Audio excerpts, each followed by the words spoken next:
Hey there everyone, and as you can see on the thumbnail, I'm about to show you how to use your Noon cashback balance when shopping on Noon. So it's super easy, and if this helped you out, don't forget to leave a like.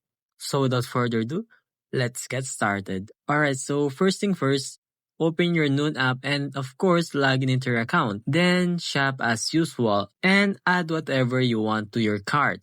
And once you're done, head over to the cart section. Now here's the important part. Scroll down a bit and you will see option that says view all discount. Now tap view all. Then there's a button or checkbox that says apply. Just tap on that and boom, your cashback balance is applied to your total. The amount will automatically deduct from your bill, and if there is anything left, you can just pay the using your usual payment method like card or COD or whatever you prefer. And that's it. Easy, right? Noon makes it super convenient to use up those cashback rewards. So yeah, that's how easy it is to use your Noon cashback balance when shopping. So I hope this video helped you out.